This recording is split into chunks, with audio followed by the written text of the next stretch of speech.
لو تناهيتم إلى سر الحياة وصنعتم كائنا حيا نرى. کیونکہ ان العہد کان مسئولا، ایگریمنٹ کے بارے میں صرف گورنمنٹ نہیں پوچھتی، آخرت میں کون پوچھے گا؟ اللہ پوچھے گا. وَأَوْفُوا الْكَيْلَ إِذَا كِلْتُمْ، جب بھی کسٹمر کو کوئی چیز تول کے دو تو پورا پورا تولا کرو، اس میں ڈنڈی مت مارا کرو. وَزِنُوا بِالْقِسْطَاسِ الْمُسْتَقِيمِ، بڑا مزہ آتا ہے اس آیت کو پڑھنے میں. وَزِنُوا بِالْقِسْطَاسِ الْمُسْتَقِيمِ، سیدھے ترازو سے وزن کیا کرو، ترازو میں ڈنڈی نہ مارا کرو. پیمانہ کیا ہونا چاہیے؟ اس میں ایکوریسی ہونی چاہیے. علماء نے لکھا ہے کہ یہ پیمانہ صرف وہ ترازو نہیں ہے، ہر جگہ یہ پیمانہ، عقل کا پیمانہ بھی جب آپ اینالائز کریں کسی کی بات کو تو اس میں فرقہ پرستی میں نہ آئیں، اس میں رشتہ داری میں نہ آئیں. آپ دلیل سے تجزیہ کر کے دیکھیں کون صحیح کہہ رہا ہے اور کون غلط کہہ رہا ہے. آپ کے فرقے کے خلاف بات جا رہی ہے اگر تو بھی اگر صحیح کہہ رہا ہے تو بھائی ایکسیپٹ کرو اس کو. آپ ہمارے یہاں جو لوگ یہ بھی کہتے ہیں نا کہ فرقہ واریت غلط ہے، سب سے زیادہ ہٹ دھرمی وہ دکھا رہے ہوتے ہیں، سب سے زیادہ ہٹ دھرمی وہ دکھا رہے ہوتے ہیں. ان کے خلاف جب کوئی بات آئے گی تو بعض ایسے بھی اسکالر ماضی قریب میں گزرے ہیں جنہوں نے صحابہ کو بہت برا بھلا کہا. جب علماء کو غصہ آیا اور علماء نے ان کے عیب دنیا کو بتانا شروع کیے تو ان کے فالوورز بہت سیخ پا ہو گئے.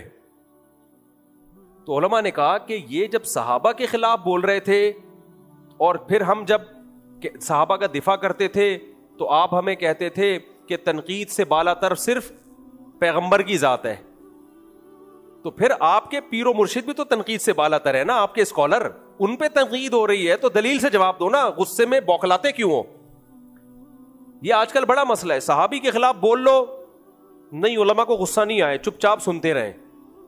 لیکن جب آپ کے کسی لیڈر کے خلاف بولو ایک دم غصہ لال پیلے. بھائی تنقید کے سے بالا تر بالفرض اگر صحابہ نہیں ہے تو آپ کا جو اسکالر ہے یا جو آپ جس کو فالو کرتے ہیں وہ بھی تو تنقید سے بالا تر نہیں ہے نا، اس پہ بھی تو تنقید ہو سکتی ہے نا. حضرت عثمان پہ اگر تنقید ہو سکتی ہے، حضرت معاویہ پہ اگر تنقید ہو سکتی ہے تو آپ جناب پہ تنقید کیوں نہیں ہو سکتی؟ اس میں اتنا ایکسائٹیڈ کیوں ہو جاتے ہو؟ آپ سے باہر کیوں ہو جاتے ہو؟ آپ بولا کرو ہاں بھائی انسان ہے، تنقید ہے تو کیا ہو گیا، تو دلیل سے جواب دو، غصہ کیوں کرتے ہو؟ تو یہ دوسروں کے لیے غصہ نہیں ہے، اپنے بابوں کے لیے ان کے دل میں بہت غصہ ہے، ان کے لیے بڑی زیادہ غیرت رکھتے ہیں. خیر ہم آگے اللہ نے فرمایا وَلَا تَقْفُ مَا لَيْسَ لَكَ بِهِ عِلْمٌ. 2 آیتیں بس رہ گئی ہیں کر کے بیان ختم کرتا ہوں. اللہ کہتے ہیں جس چیز کی نالج نہ ہو نا اس کے پیچھے مت چلا کرو، پھینکا مت کرو. پتا وتا کچھ ہے نہیں، پھینکے جا رہا ہے. ہر کہیں سے کوئی خبر آ گئی، آپ کو اس کی حقیقت معلوم نہیں ہے، چلا دی مارکیٹ میں. آج سسٹم یہی چل رہا ہے ہمارے ملک میں. بعض دفعہ ایک آدمی مظلوم ہوتا ہے، اسی مظلوم کو ظالم قرار دیا جا رہا ہوتا ہے، کہتے ہیں اس نے خود کروایا ہے. بھائی آپ کے پاس کیا دلیل ہے اس نے خود کروایا؟ یہ تو ایسے ہی پھینکے جا رہے ہو. خاموشی اختیار کر لو، بھائی ہمیں معلوم نہیں ہے، لیکن چپ رہنا ہمیں آتا نہیں ہے. تو اللہ نے کہا جس چیز کی یقینی علم نہ ہوا کرے، علم یقینی چیز کو کہتے ہیں، اس کے در پہ مت ہوا کرو، مت پیچھے چلو اس کے جب تک تحقیق نہ ہو جائے. اور فرمایا ان السمع والبصر والفؤاد كل اولئک کان عنہ مسئولا. آخری آیت، بلکہ 2 آیتیں بس. وَلَا تَمْشِ فِي الْأَرْضِ مَرَحًا، زمین پہ اکڑ کے مت چلو. اکڑ کے چلنے کی اجازت صرف میدان جہاد میں اور ظالم کے خلاف لڑنے میں ہونی چاہیے. ظالم کو للکارو اکڑ کے. نارمل روٹین میں فنٹر بننے کی کوشش، میں یوں ہوں، یہ اکڑ کے چلنے کا مطلب صرف چلنا نہیں ہے، اکڑ کے بات کرنا بھی اس میں داخل ہے، بڑے بڑے بول بولنا بھی اس میں داخل. میں یہ اللہ کو پسند نہیں ہے. جب بات آئے عالم کون ہے؟ بھائی میں تو چھوٹا سا مولوی ہوں، بڑے بڑے لوگ مجھ سے علم میں پڑے ہوئے، میں تو چھوٹا سا مفتی ہوں، بڑے بڑے مفتیان کرام، ان بڑوں کے مقابلے میں تو ہم مفتی بھی نہیں ہیں، جاہل ہیں. آج یہ تواضع مذہبی لوگوں میں ختم ہو گئی. میں ہی ہوں سب کچھ، قرآن صرف مجھے آتا ہے، باقی سارے منجن بیچ رہے ہیں. حدیث صرف مجھے آتی ہے، باقی سارے 1400 سال سے گھاس کھا رہے ہیں. تو یہ کیا ہے؟ یہ باتوں کا تکبر ہے. ایک ہے چال میں تکبر، جو صاحب علم ہے اس کی باتوں میں تکبر ہوتا ہے، جو جسم اور صحت والا ہے اس کی چال میں تکبر آ جاتا ہے. تو اللہ کہتے ہیں زمین پہ تکبر سے مت چلو. ہاں جاہل باطل کا مقابلہ ہو رہا ہے، جیسے میدان جہاد میں ایک صحابی آئے، سر پہ پٹی باندھی اور ایسے اکڑ کے چلے، کہنے لگے حل میں مبارز کوئی ہے مقابلہ کرنے والا؟ تو نبی نے کیا فرمایا؟ اللہ کو یہ چال بالکل پسند نہیں ہے، سوائے اس موقع پہ. اس موقع پہ اللہ کو یہی چال پسند ہے. اللہ کے دشمنوں کو للکار رہے ہو اس میں یہ نہیں کہ فقیر آپ کی خدمت میں حاضر ہوا ہے مارکوٹائی کے سلسلے میں وہاں یہ اسٹائل نہیں ہونا چاہیے.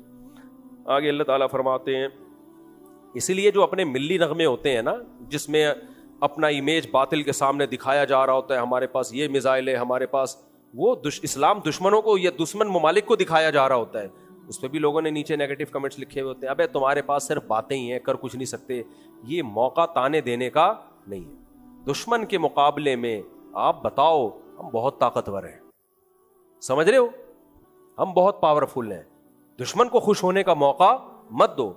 حدیث میں دعا ہے لا تشمت بی الاعداء, اے اللہ میرے مقابلے میں میرے دشمنوں کو خوش نہیں کرنا. تو ہم اپنے ملک کے دشمنوں کو اپنی کمزوریاں بیان کر کے کیوں خوش کریں بھائی؟ آپس کے پھڈے آپس میں حل کرو. اب کوئی ہمارا دشمن ملک ہے, وہ اگر کوئی نیوز ہمارے خلاف چلاتا ہے اس کو مت پھیلاؤ, اس کو بولو تمہاری ایسی کی تیسی. صحیح ہے نا, تو کون ہے بھائی؟ سیدنا معاویہ کا اختلاف ہوا نا حضرت علی سے, تو روم کے بادشاہ نے اس سے فائدہ اٹھانے کی کوشش کی, تو حضرت معاویہ نے ایسی دھمکی لگائی اس کو کہ ہمارا آپس کا مسئلہ ہے بھائی یہ. اور مجھے پورے الفاظ یاد نہیں, اس کا مفہوم یاد ہے کہ جب علی رضی اللہ عنہ تیرے مقابلے میں آئیں گے تو سب سے پہلا سپاہی میں ہوں گا. ہم آپس کے پھڈوں میں یار ہم دوسرے دشمن ملکوں کو خوش کر رہے ہیں, وہ کہہ رہا ہے یہ صحیح ہے بھائی, ترنے والا ہے, ان کو کھا جاؤ. تو اس میں اپنے کنٹری پہ سمجھوتا نہیں کرنا چاہیے. آگے چلتے ہیں, بس یہ آخری آیت.